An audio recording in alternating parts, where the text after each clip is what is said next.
And welcome back, everyone, to the Banner Saga stream playthrough. Last time, things weren't looking so good for anybody, particularly the Varl.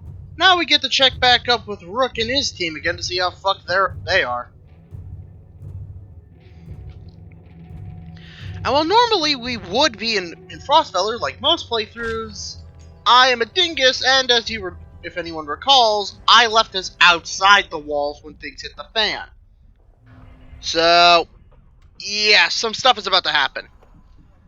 Is this really all necessary? Stuck outside the city walls, you've been fighting against the Dredge when you have to, and moving between hiding spots when you can. If we do nothing, the people in there are going to die. You crouch in your building you know has survivors hiding inside. Dredge are making quick work of the walls. We can't keep throwing ourselves at any Dredge that wander near these damn refugees. We're already here. Yeah, seems that well, nobody really ran when the Dredge showed up, not if they probably could, meaning that we're essentially out in an open battlefield. So, yeah, this is actually a good way to net more renown and people to your caravan instead of staying inside. What choice do we have? Leave. Get the caravan and go right now. Not yet. We need the help in there. Ivor growls but leads the charge, bowling over the nearest Dredge and taunting the rest. Come on, you stony bastards! Nothing else I'd rather be doing right now! Ivor, it's moments like that that remind me why I love you as a character so much. Hold on. There we go.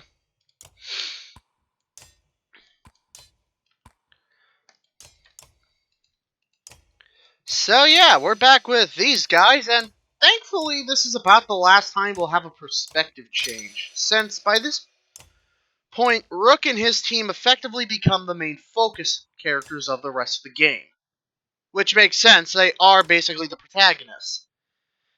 We will catch up with the Conan team later, but for now we're just with Rook and his boys.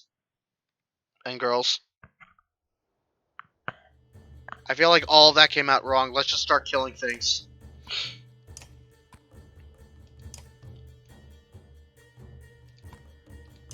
Yeah, this can go here. Sure, this seems legit.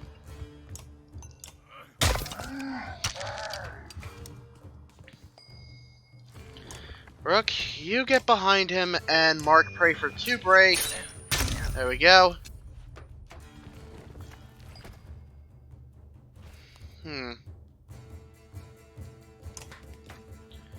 You armor break him, so it's easier to take him out. Ah, shit. Okay, that one was on me. Hogan, you bloody flail him. Yeah, now he's effectively useless besides armor.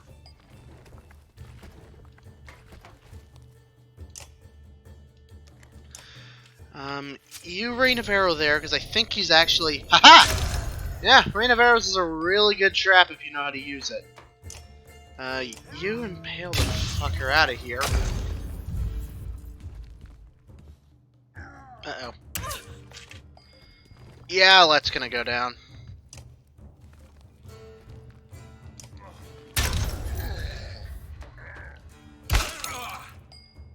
Or the enemy are a bunch of idiots. I'll just have Rook take care of this guy, because I don't want him breaking any more armor. You can keep armor breaking since you can't really do anything else.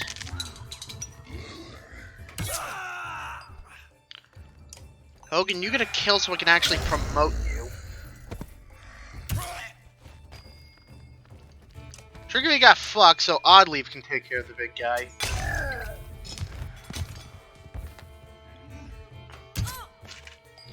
And ironically, you just opened up the way to your executioner. Haha.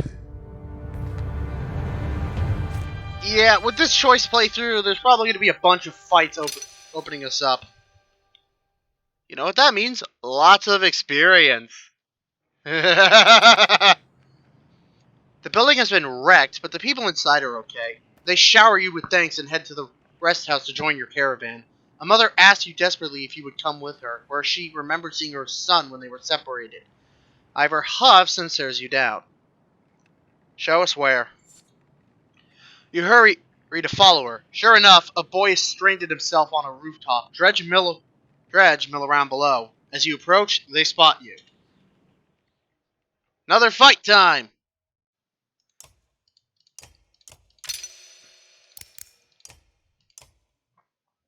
I'll just put Eggle in because Hogan and Mogan don't really need kills right now.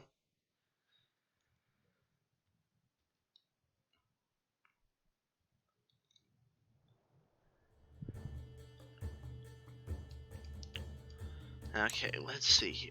Move those two out of the way so I can get Ivor in.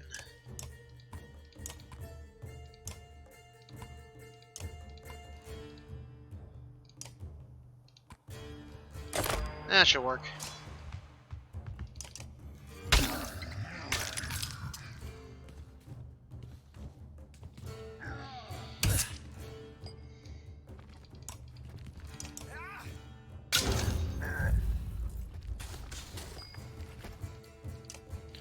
Alec can kill him because I really want to get kills on her.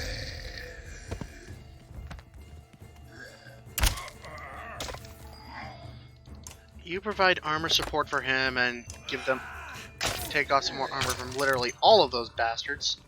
Uh-oh. Damn it.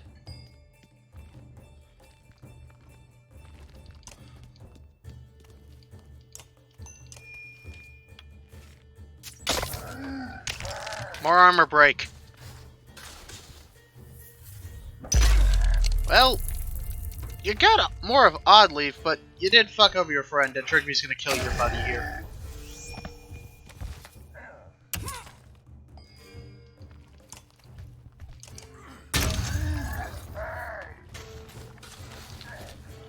Okay, I'm gonna use Rook. Given that there's two other people who can hit, Rook, you do armor break here. Okay, only Trigby got that. But Alec can get the shot here. Nice. Oh yeah, it's all coming together.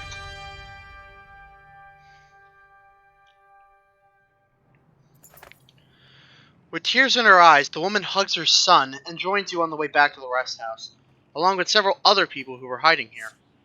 That's not several, that's 35! In the distance, you think you hear shouts, and further up the hill, a group of people saw you fighting the Dredge and are calling to you. Nobody else seems to have noticed. Head in their direction. Save all the people! Sorry, Ivor, you say, heading towards the shouts. His irritation is palpable. You find a group of people around a pile of rubble and dead Dredge. There's a manhunter there, they tell you, but they haven't been able to move the massive stones. All eyes turn toward the Varl. You can do this, Ivor. If you didn't know Ivor so well, you'd find him quite terrifying right now. He looks like he's about to lose it. Still, he bends and begins to hoist the crumbling wall on his shoulders. Grunting under the exertion, you hear a shriek behind you and see approaching Dredge.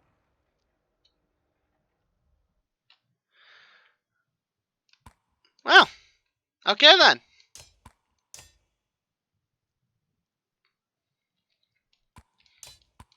Sure.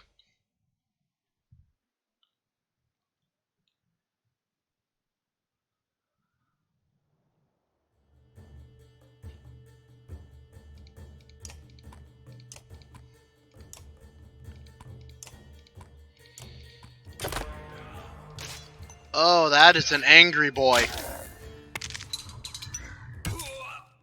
Alright, hopefully this plan does some actual damage. Holy shit, I didn't think literally everyone could hit him! Jeez! Jesus Christ!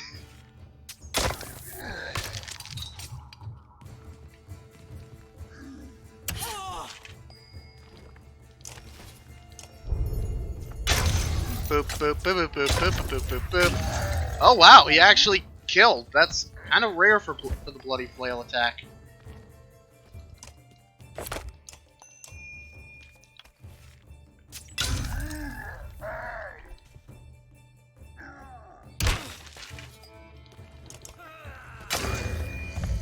poke.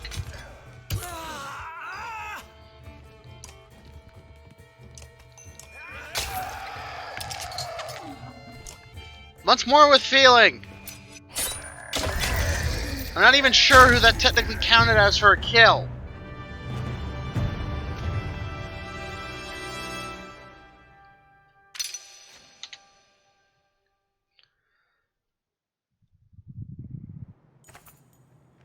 Finally, the refugees are able to pull the body out of the rubble, and Ivor lets the heavy wall crash to the ground unceremoniously around him. The man has been long dead, and they look solemnly. For your trouble, an old woman tells you. She puts an odd gold medallion in your hand. Ivor turns and stops towards the rest house. Anyone else need us to kill some dredge? He bellows as he goes, not waiting for you to follow. The refugees follow you on your way back.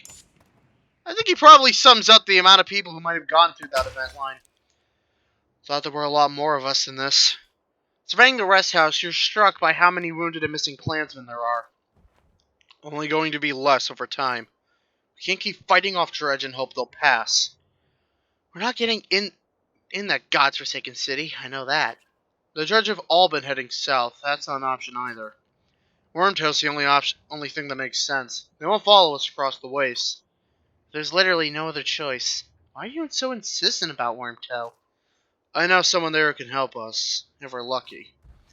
Okay, get everyone up. We're gonna make a run for it. Within a short time, you're ready to leave. That's the plan. Just run like hell and hope nothing happens.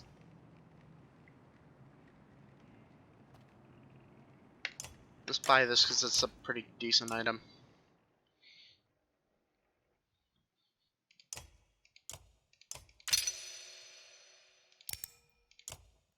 Might as well throw it on Trigby. Trigby. Sure.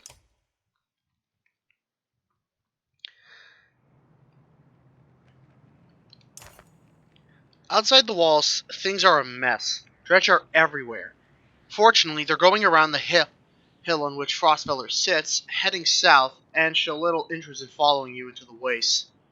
Someone else shows interest, though. From the gates of Frostfeller, a group of fighters are rushing towards you. A cart stacked high with supplies at the rear. You hold yourselves for trouble. You ready yourselves for trouble when one of them shouts, "Hold! We spied you leaving," says the man in the lead. Name's Zonus. These men are loyal to me. We've got no intention of staying in Frostfeller, he tells you. But we haven't had any choice before now. Don't care where you're going. We're coming with you. Whatever is happening inside the city, it's clear these men are desperate to get out. Not sure you trust them, but a host of experienced fighters might be worth the risk. What's happening in the city? Bunch of vultures and lunatics, says Onif. Between the families killing each other for control, there's more bloodshed inside the walls than outside.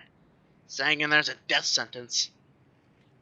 Like I kind of said the last time we got here with Echo, there will be a group of people who will betray us if we take them along. This is the leader of them, Onef. We won't see Echo's story in this, but it's revealed that Echo was actually just the attack dog of Onef, who was behind all the betrayal and murder going on in Frostfeller. If we take him, Onef will eventually double-cross us and perma-kill Eggle if he makes it that far. Effectively, he's just a douchebag who's waiting to happen. Fuck you. Refuse them.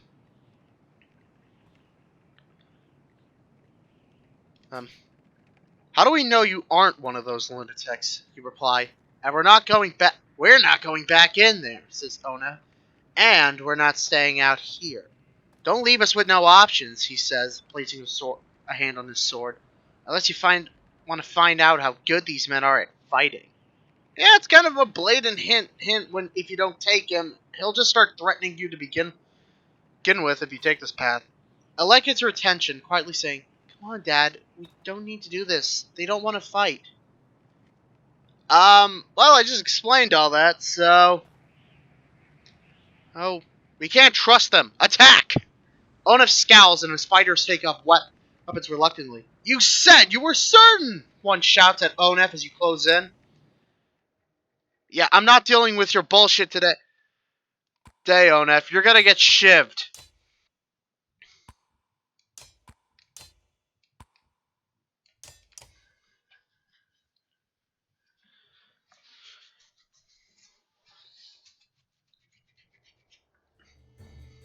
Huh.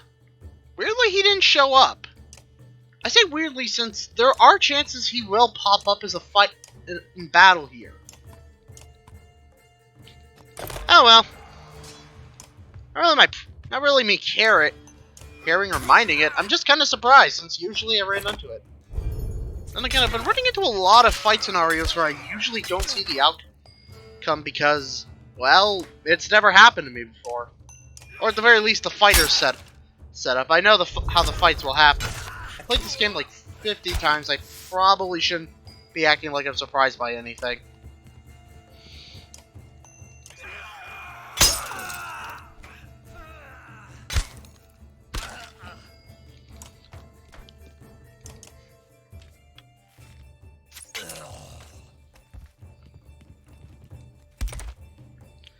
It is always a fucking raider veteran whose entire strategy revolves around just stonewalling in the middle of nowhere. Dick!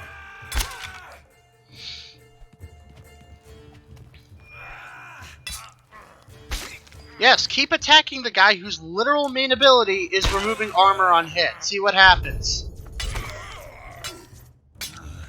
Okay, it worked in your favor, but usually it's not supposed to.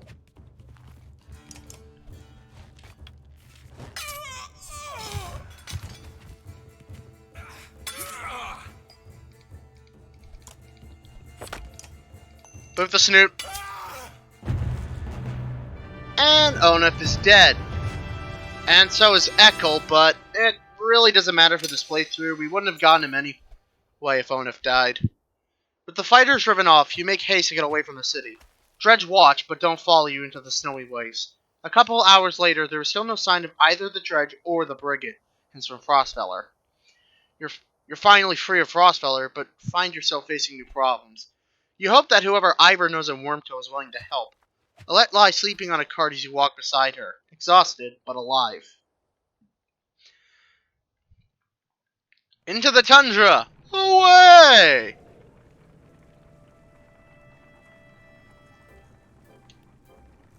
Kind of funny that the lore says that this whole tundra used to be a lake that drained out. Life is fucking weird.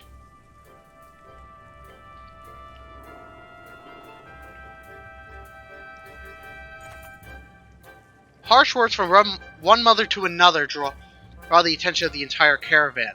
My daughter marries Ragni, or no one. That wreath and tramp you call a daughter won't provide sons, the insulted mother bears. The insulted mother bares her teeth, ready to attack. Yeah, we start getting random events that might not pop up every playthrough. And this is one of them. Worry about marriage another time. The two women look embarrassed, which then turns to anger. You worry about your fighting, and I'll worry about my daughter. Both women glare at you before storming off. Yeah, that's kind of just a thing that happened. I don't really have much else to say. I don't know why the hell that happened. Besides that being dumb.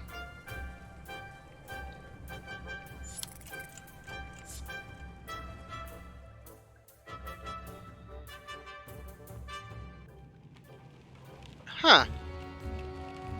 You know, I did just say this was a lake, Godstone. You're proving me wrong. And so are all of you drifting assholes. What are you even doing out here? You find a surprising number of people camped out at the Godstone. And they've been here quite a while, ever since the sun stopped. Apparently, they think Radomir, the sun god, has come back, and they're worshipping him despite the bleak environment. They welcome the caravan, mingling and swapping stories with the others while you rest. They have almost nothing of value to trade, but their leader approaches and offers to let you join in their tribute. Accept it. What's the worst that could happen? Bravely, you give the offer a chance. When you apply the oil, your skin starts to burn like a hot brand, but you bear it. It doesn't reveal any secrets of the universe, but the worshippers are impressed by your courage and give you more oil to take. Well, that happened. And inspect the Godzone before moving on. Nobody can really agree on what Radomir looked like, as fond as he was of his own isolation. He never directly contacted humanity. Most think he was a serpent that lived in the sun, and it's not uncommon to hear speak of seeing the tail of a great creature slipping through the thin clouds on a sunny day. Radomir was always one of the lucky gods, the kind who people thanked for good weather, healthy livestock, and a good harvest. Despite all that, the biggest mystery has always been how his Godstone came to be found at the bottom of a dried out lake. He probably just put it there to fuck with people, honestly. After some rest, you continue on. The sun god worshippers are keen to stay, so you pack your things and return to the road. Well, after what I can only assume is the fantasy equivalent of joining Scientology, I think we should get out of here. Why Scientology? Because I have no doubts their initiation is as fucked up as burning oil on you. There's a circle of birds up there. We're not dead yet, assholes. Come back when there's corpses to feed on. Several people have noticed black vultures circling above the caravan, taking advantage of the light snowfall. They pose no threat, but they have a visible impact on the mood of your clansmen. The next time you look back, Oddleaf is firing arrows into the air, which nearly tags the birds once or twice. Get lost! No dead down here, she shouts to nobody in particular. Let's join in. First person to knock one out of the sky gets their wish granted, you announce. Several of the caravan give it a try, including Alette, enjoying the sport and turning around morale. It's no surprise when one of Oddleaf's blue-feathered arrows bring down a bird. You know, says Oddleaf, scanning the caravan, a lot of these women, they could do this. You could tell from the look in her eyes she's excited about the idea. I think I'm going to start training them how to fight. This kind of affects stuff? It's another hero who might not appear later, but it's actually a pretty good idea to say yes. Encourage Oddleaf to train the women. We could always use more fighters, you tell Oddleaf. If Alette is any proof, you know how to train someone with a bow. Oddleaf gives you a smile. She heads off to show the women in the caravan. Some of the women in the caravan, showing them the vultures she shot down. I mean, why not? We already have two female fighters who were flinging a bow, and Hakon had Ursa, so why not train them to fight? It's the end of the friggin' world. And what I hoped did not happen, happened. We have to... I could leave the morale pretty bad, but this will fuck up our willpower, and I don't want to run into any trouble before we get anywhere. Just take it easy for a while. People are noticing. Oh, they noticed, have they? We're on the edge of dying daily, and you want me to take it easy.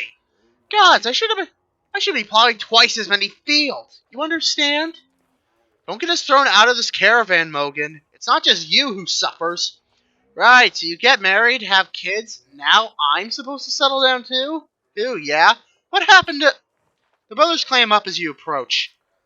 That's right, I've got a kid to take care of. Cool your head, Mogan. Hogan departs, leaving Mogan looking awkward.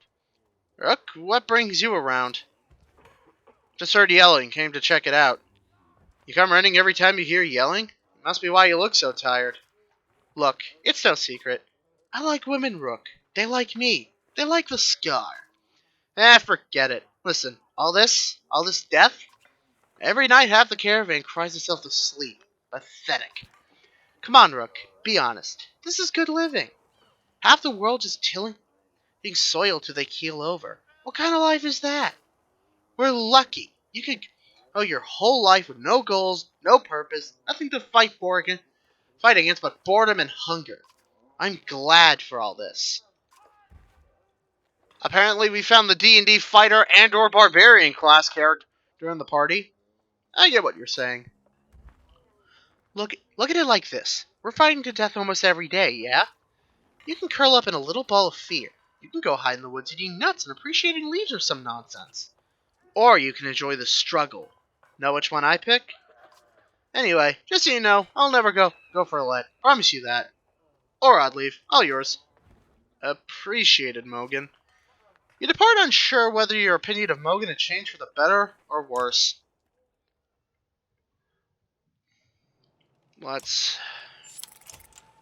Yeah, we'll rest 2 days. I'm not going to take risks. I don't think we're that far away from Wormtail either.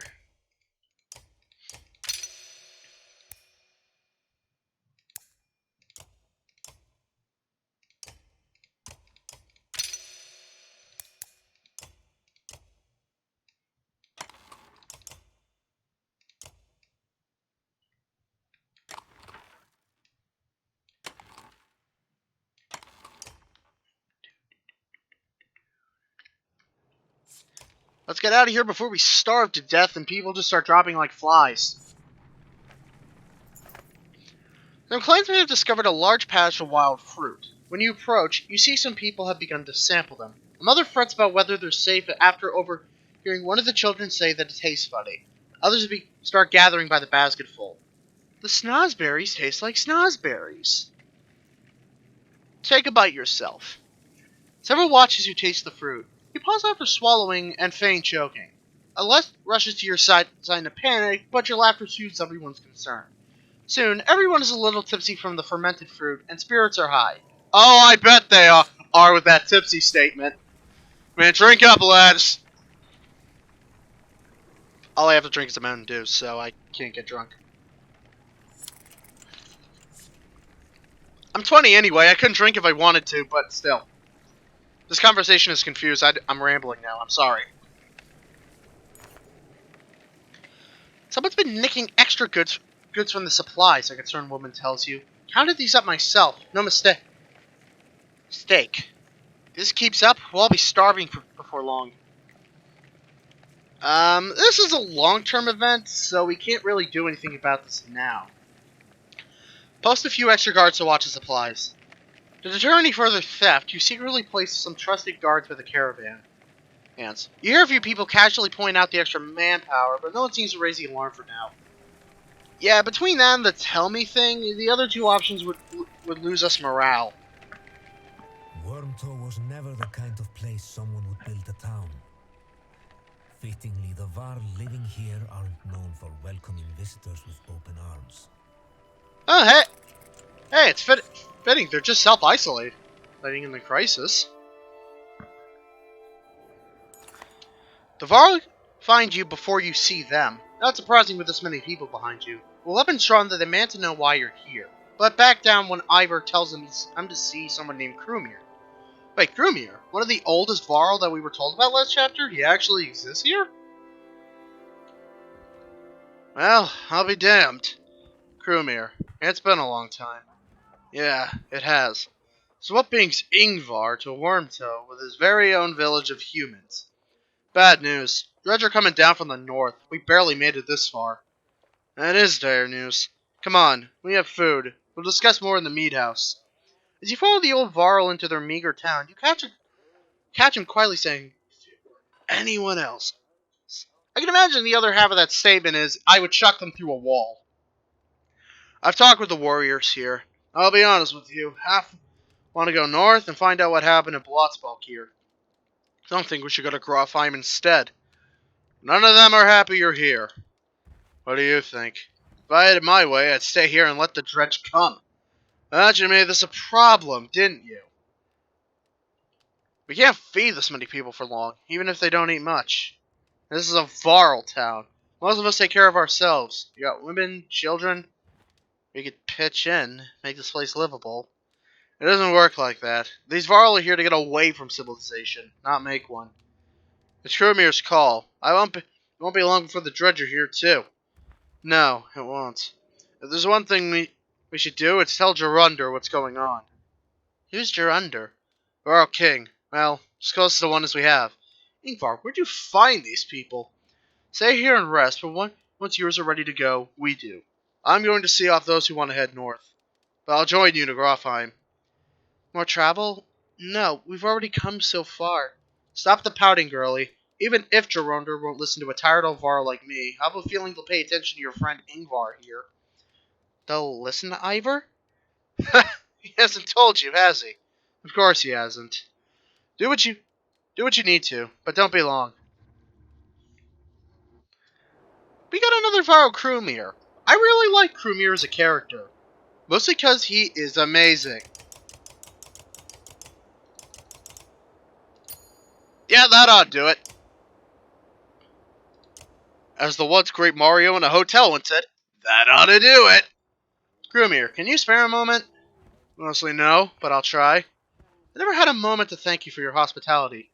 Consider it done, then. How'd you get all these Varl to follow you? Respect, young one. After the Second Great War, wasn't much for me left to do, so we started training other Varl to fight.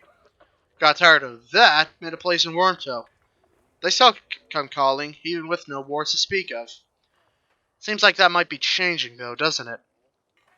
So, who is Ingvar? I'm not surprised he never told you. I'm just surprised he can stand being around anyone at all. Your friend was one of us long ago. I mean, the Dredge bashing type.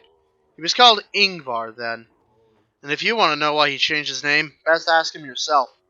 I'm too old to peddle and gossip. I bet you have some incredible stories. I might. Or I could be one of the most boring Varl you've ever met. Depends on how much you like killing Dredge. Ask me again someday. Might tell you about the time we filled dead yachts with whale teeth. And why. You know, I can both believe that actually happened, or he was making that up to see what the hell would be the reaction. I could totally buy either one of those. Any wisdom on fighting Dredge? Depends on how much you know. They're all armor. Tap them hard enough through and it'll shatter. So it'll shatter. Line up a whole row of slag and they'll explode on each other all the way down. You get in a big brawl, half your time is spent setting them up for it. And if you see one bang his axe like a tuning fork, try to kill him quick. Sometimes the slag he's calling won't even show up. I best leave you to your business. I suppose you should. Take care, friend of Ingvar. Like I said, Krumir is one of those guys I just really like as a character. On the grounds that he gives no fucks and he will just beat the shit out of anyone who tells him he can't beat the shit out of everyone. We're also going to give him the break item because his max break is 4, and with some better items, you can have him with all full willpower do around what I can say is like 10 break damage. Even in later game, that's effectively enough strength damage to remove an enemy's armor entirely. He is broken. I don't know why I also forgot the number 10. Rafheim's quite a few days out, says Krumir. But nothing worse than crossing the Weiss, I imagine. If there's anywhere you might be safe from Dredge, it's there. You seal yourself with another long march, and half the town of Wormtoe joins you. Nothing safe but Grafheim, eh? Yeah, it's totally not on fire and burning right now. I'm gonna cross the line here. Grafheim got the Nanking treatment, except nobody's denying it. A group of men with broad shoulders and thick cloaks approach the caravan. They might be outlaws, you hear nearby. Aye, and the idea quickly ripples through the caravan. One of the strangers approaches, saying, "We've run out of food. Any help will be welcome." His hard eyes reveal nothing of his motivation. Nations. If we don't help them, they will actually rob us, so let's just offer them a few days' worth of supplies. If we could spare more, we could. You say to his men as you pass along some rations. His companions says something quietly before approaching and thanking you for your kindness as they depart. Yeah, they probably expect they would have to kill some people or rob us, so yeah, I think we just saved them the trouble of actually having to be douchebags today.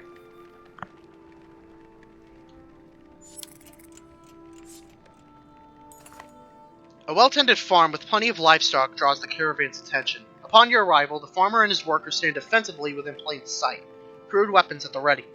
Their crossed arms make their thoughts clear without a word. Huh. Just trying to think of how to handle this, because you can't get more supplies from this, but it will fuck up your morale. Offer some kind of trade for the lives. No big surprise you'd be more interested in animals than me and mine, he says and spits. The answer is no, and I'll have these men watching you, so none of my livestock just happen to follow you and away. Leave the farmer and the livestock alone. There's no point in taking a morale kick just to get some basic supplies. What this is his, you say to the caravan. No sense fighting those trying to protect themselves. Rumbling bounces around around through the clansmen, but the caravan is once again moving. Yeah, I'm not gonna mug a guy just because he's pissed. So the last time I saw a farmer almost kill somebody, it would involve Farmer Maggot. I don't want hobbits to pop out and shoot me.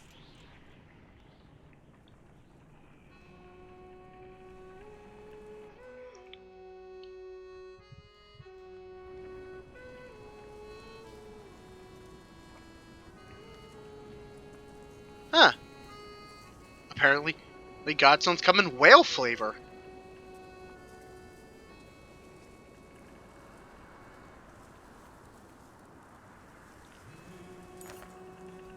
The Godstone of Marek? I'm going with Marek. Looms into view. Upon it carved a giant a great ocean beast. Jagged stones shut out of the snow like shark fins. And it's hard to imagine the north felling waste being filled with water at one time, but the Godstone stands as a reminder of the vast lake it used to look across. A blessing! Shouts one of the men in your caravan, holding up what looks like a silver coin. It's a fish scale, he says, pointing to the rainbow pattern that shows in the sunlight. Soon a curious child has found another hiding in the snow, and then a third is discovered. Perhaps they'll bring us luck, you overhear, and before long the caravan has become obsessed with gathering the shining scales. Let the caravan take their time. By the end of the second day, the scavenger hunt still continues unabated. And even you are starting to feel something at the back of your mind, like you need to have one of the scales. Shake it off, uncertain whether to let this continue. Let them continue the task. It's another day before the fervor calms down, and you think there must have been something unnatural about it, because once the last scale was found, the obsession suddenly abated. On the next morning, one of the men presents his gleaming coat of mail to you. We made this from the scales, he says, grinning. You graciously accept the gift, and the caravan gets back to travel. Yeah, we made a pretty decent set of armor from that. And moments like that are what kind of convinces me the gods in this game might not be as dead as the trilogy implies, because, well, that kind of was a really big, weird thing to happen to something involving a god itself, and specifically the Godstone, and there's never an explanation for why it happened. Oddleaf calls you over, grinning. A row of women holding bows of differing age and experience line up before a row of trees in the distance. They fire, doing an impressive job of hitting the trunks. I think they're ready to fill some dredge with feathers. One woman still hasn't shot her arrow. She stands perfectly still. The others watch. Just as the wind shifts, she lets go, and her rabbit flies not into one of the trees, but a snow rabbit that had scurried out from underneath. Dinner, she says, smiling. A group of men from the caravan approach. Listen here, says one. Practice all you want. My wife isn't fighting Dredge. The other men agree in chorus. We don't want to see a battlefield full of dead wives and daughters. Nah, fuck you. You encourage women to Oddleaf to train even more archers. To be honest, says Oddleaf, this was already harder than I expected. I don't know how many more would really take it, but the more people who can hold their own, the better. The men continue to complain. The women return to camp not just as clansmen, but as fighters.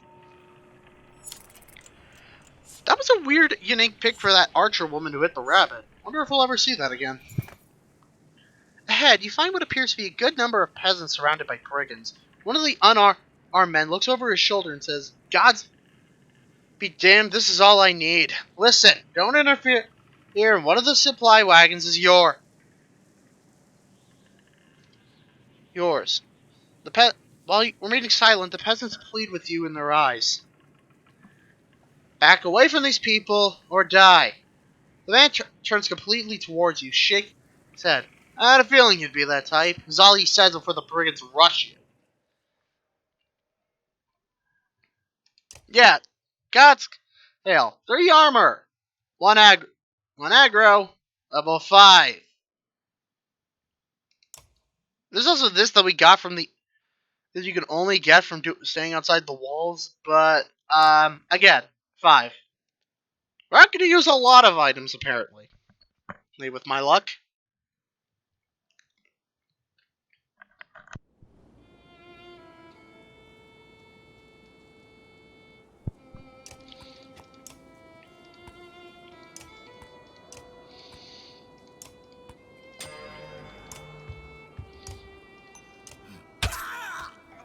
Get that weak sauce out of here. That ain't weak sauce, okay.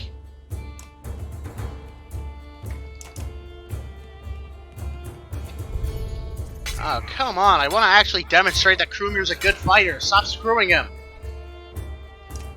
Damn it! Damn you, exertion, preventing me from getting actual kills. Okay, time to thread the needle on these guys.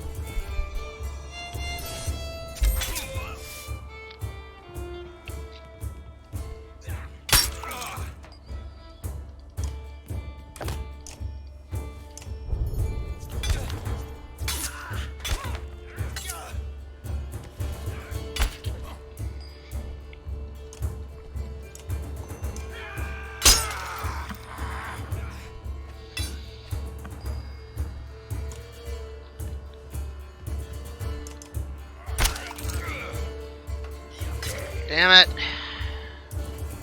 Screw you, game.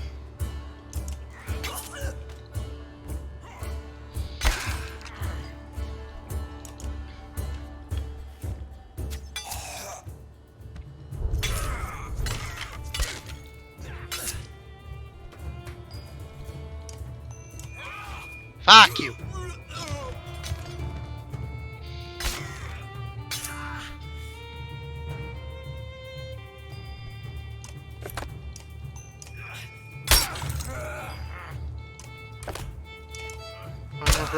Armor break, and go finish him off.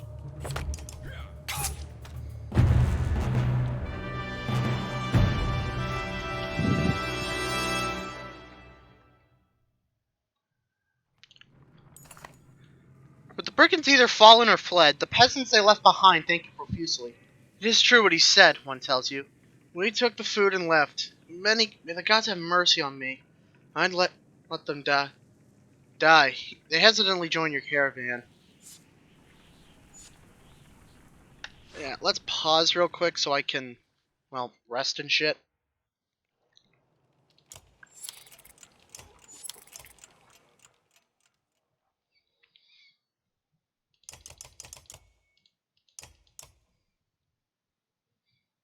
Everything's fine.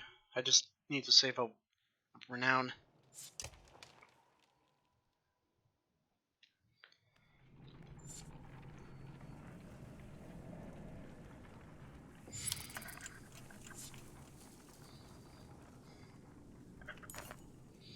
You hear a whistle in the wind and spot a long line of Varl far up ahead, heading towards you. Behind them is a swarm of Dredge, and a trail of bodies leading off into the distance. Get down there! Barks Krumir. Excelsior! Don't let them spread out, shouts the lead Varl as you approach the battleground. Alright, Vessalt. Soon you almost regret finding yourself alongside them, facing off against a daunting number of Dredge. Charge anyway! And yeah, Vassalt's back. For a little bit, anyway.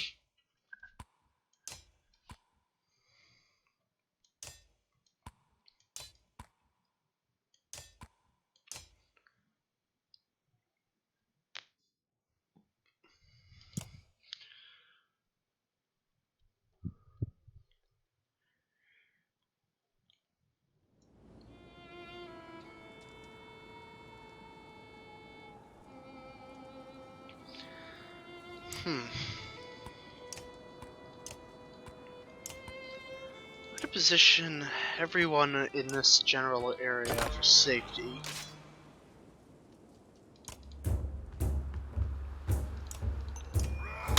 Fuck your armor.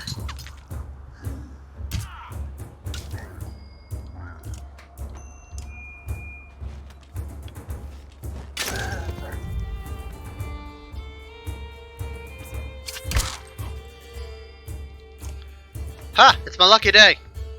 Lucky day! Bonk.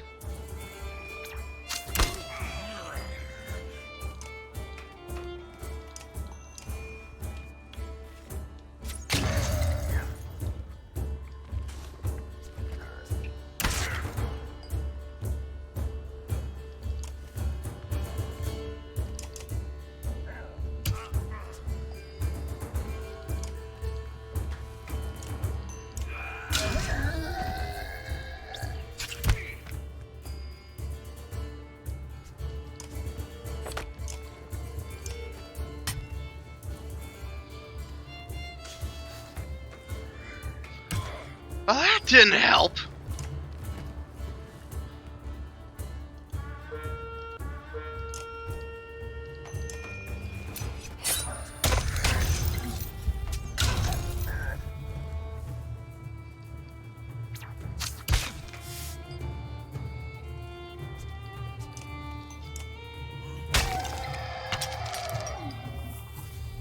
Ah!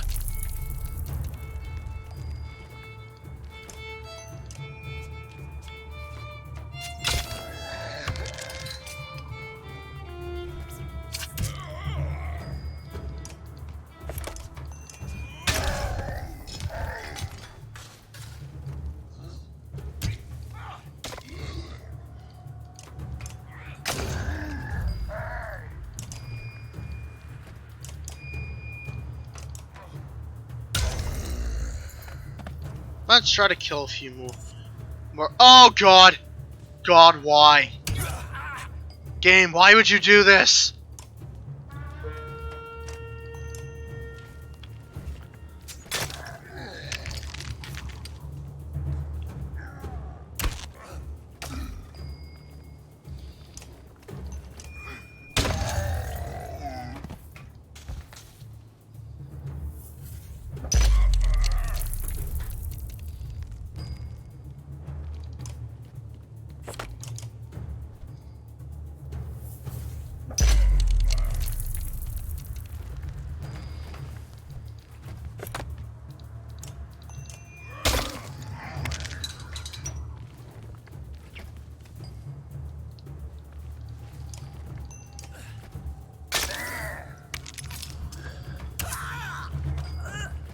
Oh, this fight's gonna be kind of close.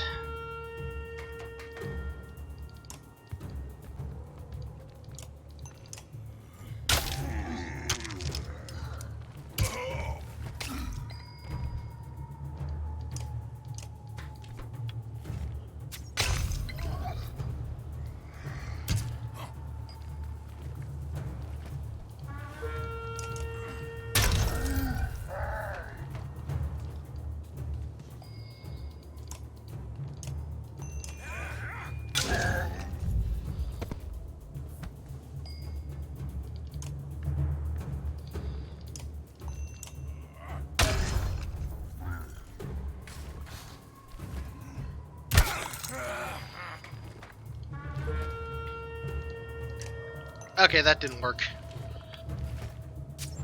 Fuck you.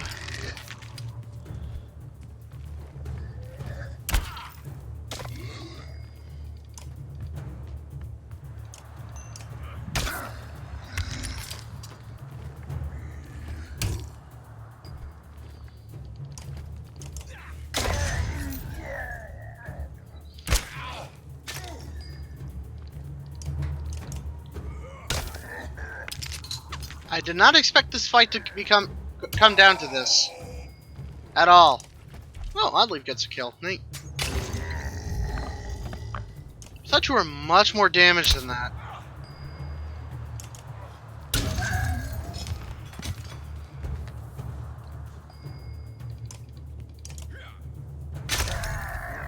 Against all odds, we prevail!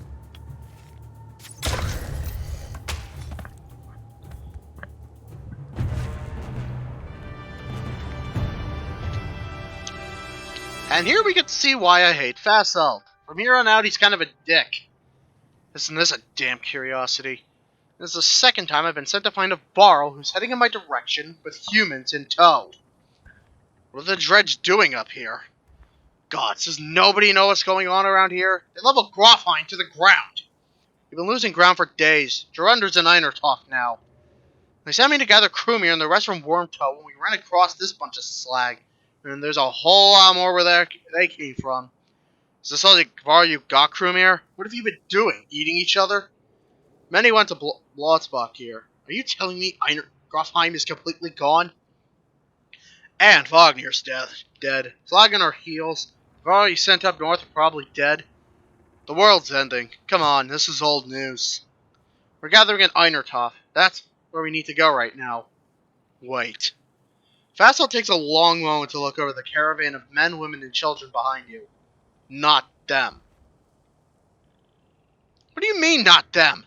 Unless you're a king or a mender, humans don't set foot in Einertoft. Now isn't the time for this discussion. Damn it, Vassal, who cares about that? One of the deaths happened at Grofheim. Before Vassal can reply, a low rumble grabs your attention, growing louder by the moment.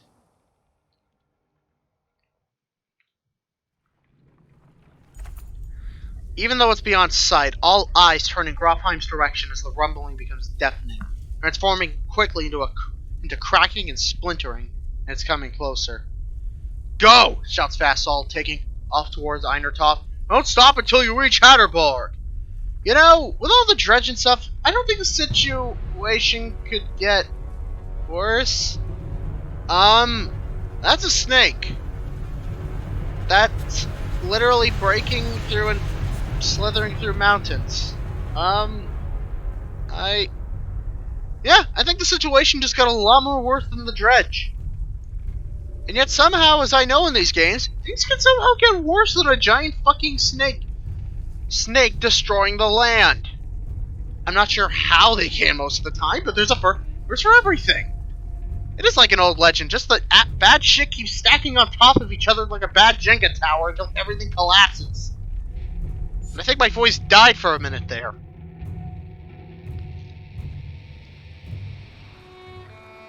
Hello, Varl coloring that is totally not Hakan. I mean it. There's actually a lot of times where you can see units who look a lot like each other just because of the coloring scheme.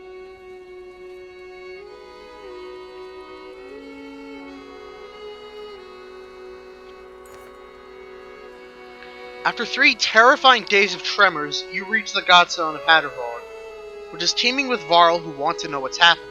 Others busily mend makeshift defenses set up around the Godstone of Hatterborg, creator of Varl. Hold up, pants Fast Salt between long gasps of air. We're going to have a talk.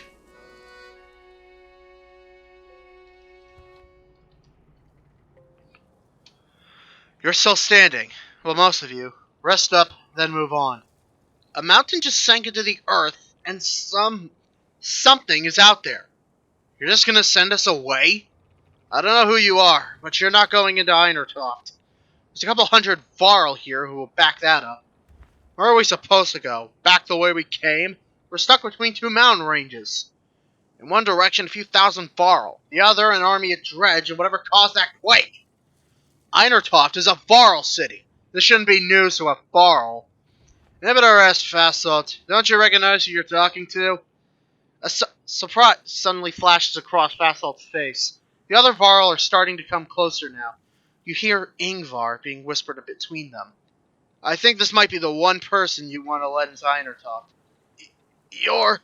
The humans come with me. All of them. Fasalt glances between Ivor and Krumir before stalking away, pushing past the mob of curious onlookers. Ivor, who are you? Some other time, Rook.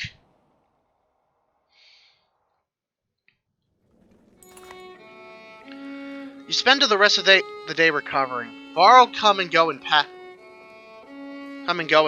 and most of the chatter is about the quake that just sank mountains into the earth, or the dredge that are still underway. You hear rumors that a massive chasm opened where the earth split. Inspect the Godstone for the best armor break item in the game, in my opinion. The little you know about Hatterborg is that he was a disciple of the Loom Mother, and learned to create under her guidance. He created a few beasts, but soon became bored with simple animals, and began combining men and beasts, ending up with Varl. That's the myth anyway. One thing is certain, each Varl alive today was created by Hatterborg, and now that god is dead. The Varl here now are the last ones that will ever exist. A profound sadness washes over you.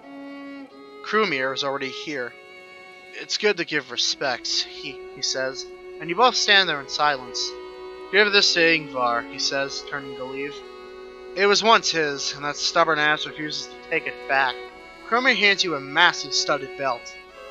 Suddenly, there's a lot of activity. Word comes from below to retreat to the next village over, and soon you see why. A black shadow is sweeping through the valley from the direction of Grofheim, where the quake, or whatever caused it, has obliterated the mountainside. On closer inspection, it's a veritable ocean of dredge, more than you'd imagine. In their midst is a towering giant of a dredge, blood red from head to toe. You gather your things in short order and join a good many Varro, leaving the Godstone behind. And we're going to find out quickly that blood red dredge is nothing to snark or make fun of.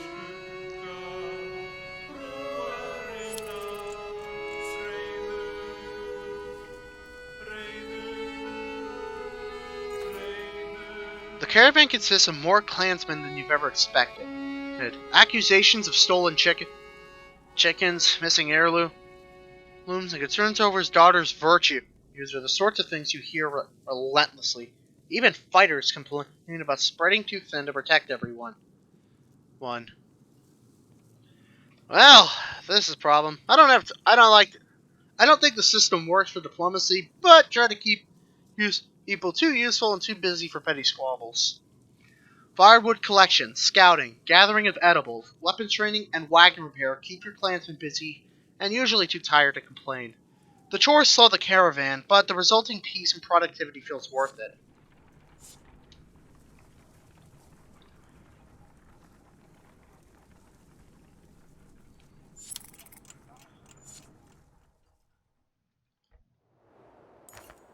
Ivor tells you, we can't stay here for long. It will take 3 straight days to cross Burra Pass, so stock up. There's no stopping once we leave. He takes off to speak with other Varl about setting up defenses. Dad, says Aled, appearing at your side, I like the old Ivor. Somewhere in the back of your mind, you feel the same way. You focus on preparations instead, realizing that you may be one of the first humans about to set foot in the Einertoft. Let's just get the promotions out of the way so I don't forget it and waste all my renown.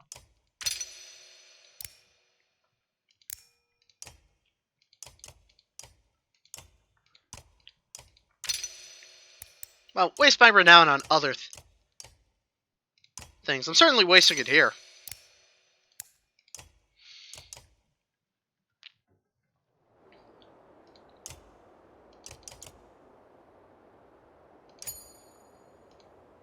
One rest. Just for good measure. And let's get the hell out of here. To the Burra Pass. Which is a big frickin' bridge. We approach a city that only Varl have seen and cross a bridge that only Varl could build. Let us hope that we are the only unwelcome visitors to pass.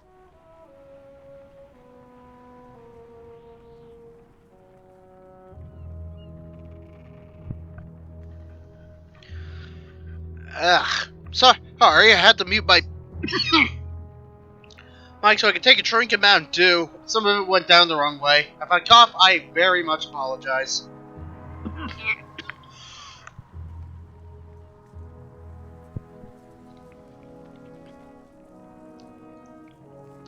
I think they're just flaunting the cinematics in their art style right now.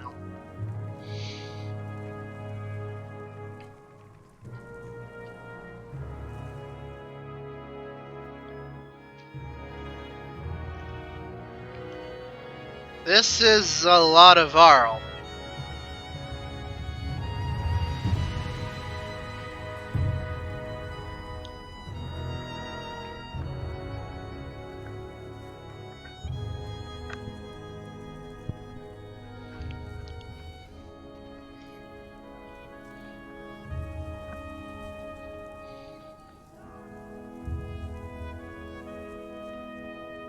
And I'm pretty sure all of them want to kick our asses for being here.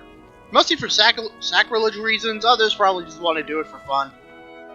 Pretty sure at least one Varl wants to know if he could punt a human across the bridge. Oh, these warriors.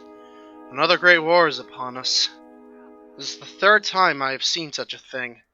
There are far fewer of us now than there once was. Kumir heads up the stairs to the Great Hall, and returns shortly after speaking to some Varl. What'd they tell you? By all accounts, the Dredge are coming here. Looks like they plan to end the Varl for good this time. This place will become a killing field soon. They say the Prince of Men is here. They've got a mender, too. Prince Ludin is here? From Arborang? In any case, we'll be given no audience today. Remember the last time you were here, Ingvar? It's Ivor. And yeah, I remember. But now, we find somewhere to rest. I'd recommend keeping your people out of trouble while you're here, Rook. In fact, keep them invisible. Gerunder won't be happy you're here. You're shown to quarters, but could wander the city while you wait for an audience. You feel like you could sleep for days. So, yeah, things ain't looking so good for anyone right now. As you settle in, you receive word to come to the Great Hall the next morning. I would suggest not speaking unless it's rest, and even then, keep it short. In your dreams that night, you see Varl kings fighting with Dredge lords. An ominous feeling lingers as you prepare to enter the Great Hall.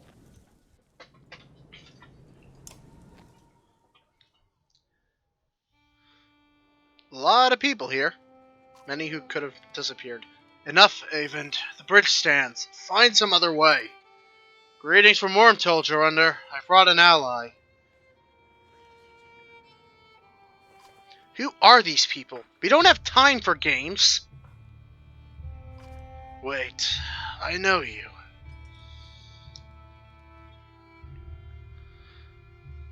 Ingvar among us again? Is this what the end of the world looks like? Gerunder steps down from his throne to get a closer look. In the light, you spy deep wounds on the Varl king. It was my last option. It looked like death, Gerunder. The Sunder came through Grofheim. All of them. But we would still be there.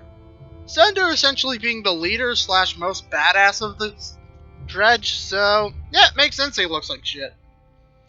A few thousand Varl remain. Bellower has been following us since Grofheim.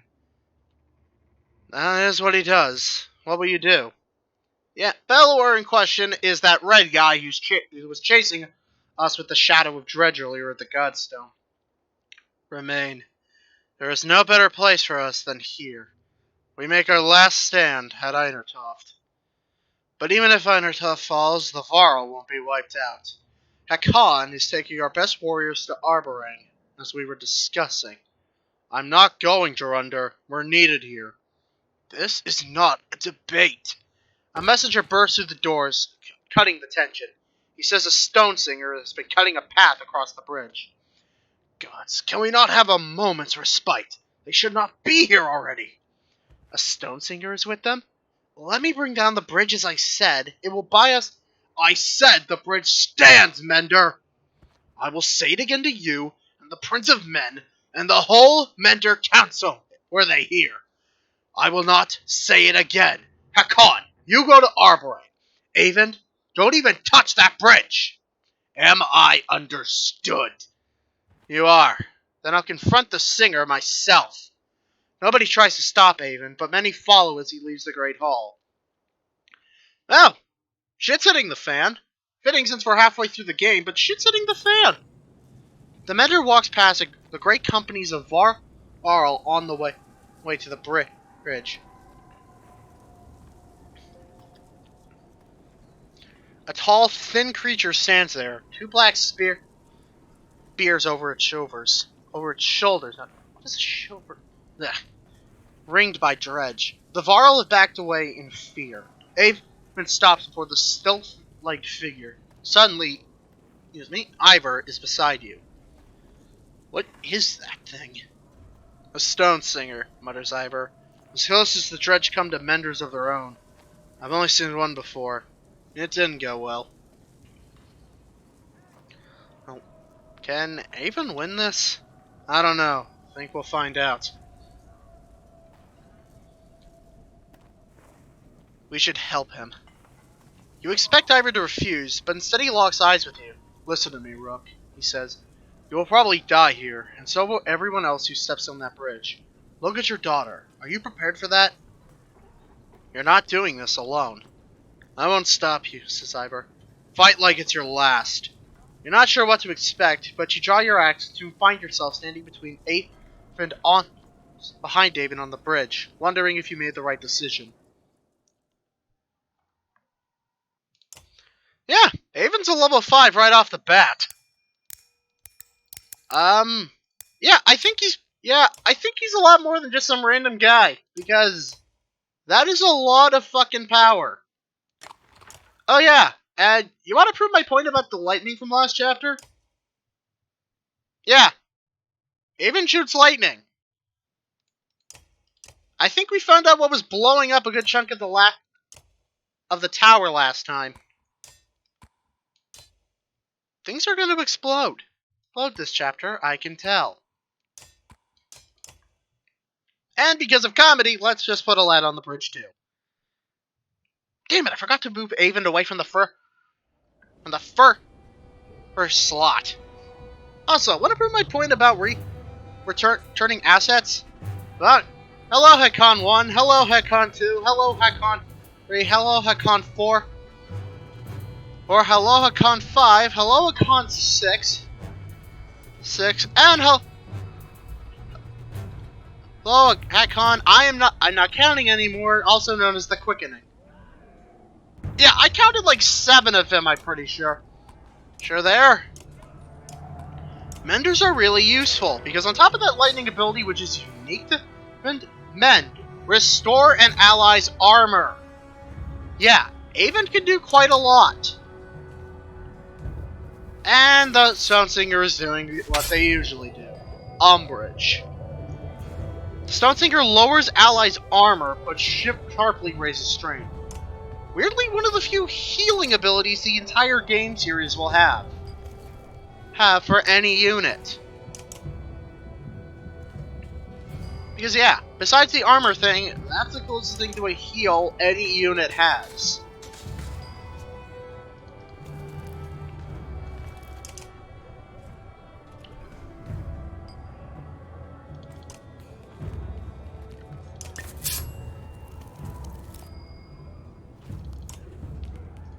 I feel upset because none of them are in an X formation, which is the only way Arc Lightning works. They have to be standing diagonally from each other to hit anything.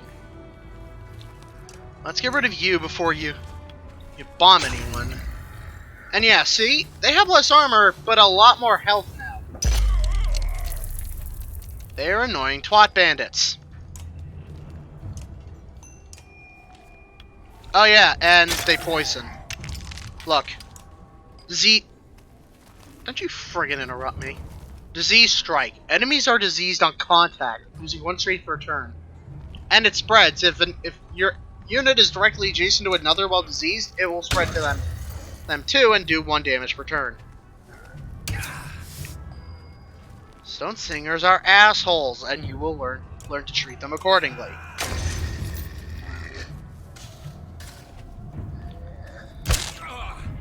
Alright, let's demonstrate what Avon can do. Mend.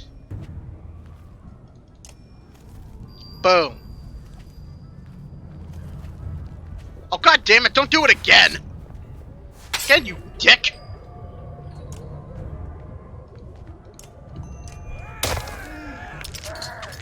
Come on, fuck you, dude! Fuck you! And fuck you too! Ooh, while I'm at it.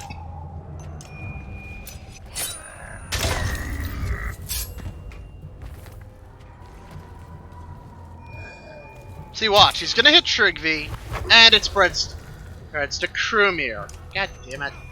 Die!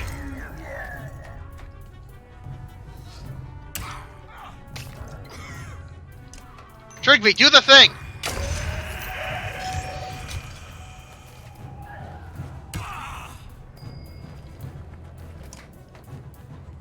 Avon, also do the thing!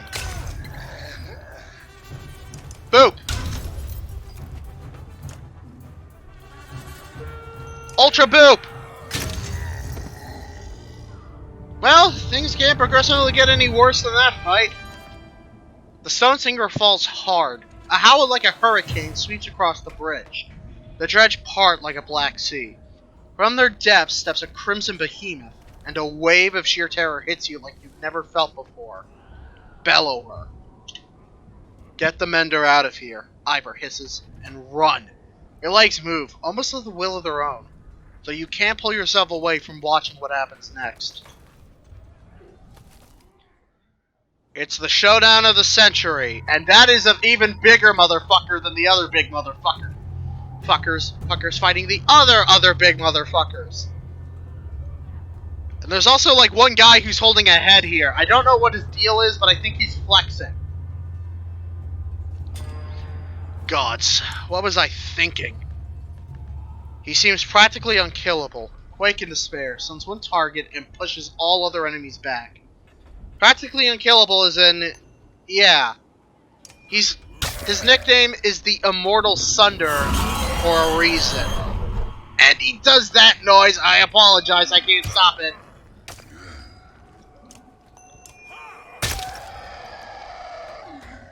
Ow.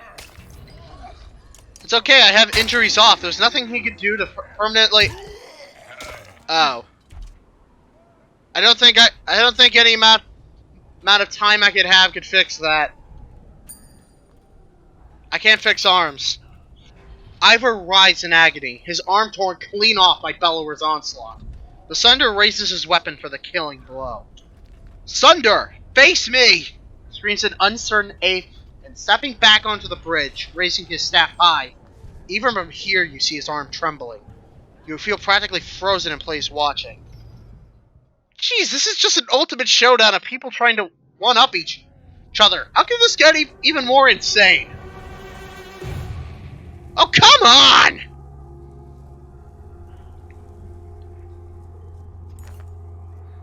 Avon recoils in horror from the massive serpent that has appeared in the distance, and even Bellower backs away. He leans in close to inspect the two armies, flicks its great tongue, and then indifferently lurches over the mountainside and out of sight. The Dredge are a knot of confusion. Some cower, others crouch in what looks like worship. Hakan orders shouts above the din. Varro rush forward, bowling over surprised Dredge, gaining ground. Bellower has receded back into the horde. Jorundr watches from atop the stairs. Hurry, says Avon, suddenly pulling at your arm, snapping you out of the moment. You rush to Ivor, laying on the ground amidst the fighting, still breathing despite missing an arm, and drag him back into the city. God damn, how strong is that guy? He's got his arm taken off by the most powerful Dredge, and he's still breathing. Can you save? Yes, probably. Give me silence. Nearly 3 hours pass silently as Avon plies his trade. Ivan. I keep saying Avon. And flesh slowly forms and closes across Ivor's torn frame. That is as much as I can do. He should make it. Thank you.